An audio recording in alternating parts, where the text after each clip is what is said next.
North Korea is warning and is preparing a response. North Korea says the U.S. should carefully consider the fate of the upcoming summit between Trump and Kim Jong-un after what it calls provocative military drills between the U.S.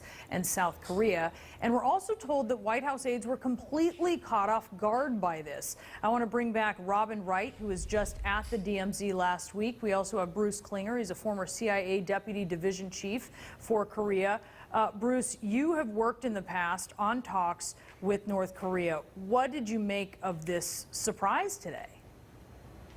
Well, certainly another startling development in what has been a year already of historic surprises. I'm in Seoul right now, and yesterday we had a expert roundtable discussion with U.S. and South Korean experts where we were debating how far the summit would go in creating a perhaps historic agreement.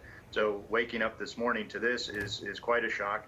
The inter-Korean meeting, which was supposed to happen today in Seoul, or in South Seoul time, has been canceled, and now the North is threatening to pull out of the summit with President Trump. I'll be meeting with South Korean officials later this week and trying to find out what's going on here. Robin, what do you think? You were just in the DMZ.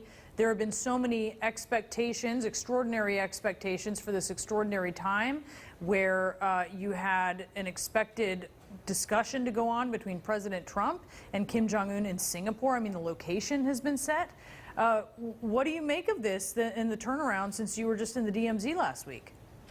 Well, Kim Jong-un is a master games player, and remember, he comes from he's a third generation in a dynasty that has controlled North Korea now for 7 decades. And the idea that this was ever going to be easy diplomacy, that the kind of theatrics or pageantry of the inter-Korean summit was really going to then play out in some kind of easy summit with President Trump was always an illusion.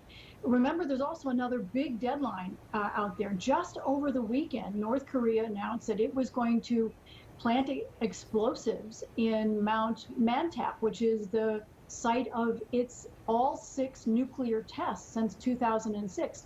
And it had pledged that it was going to destroy its facility to test nuclear weapons as a sign of good faith. And it pledged to do this next week in a massive ceremony that American and other Western journalists were going to be allowed to witness over a 3-day period from May 23rd to 25th. So there was a lot that had been set in motion besides just the meetings by heads of state. There was a process that was supposed to begin to play out. And so there is that affects not just the meetings, but also North Korea's nuclear capabilities, its nuclear facilities, and its plans. All right, Robin Wright and Bruce Klingner, thank you so much to both of you as we follow this breaking news. North Korea pulling out of talks scheduled for tomorrow with South Korea and warning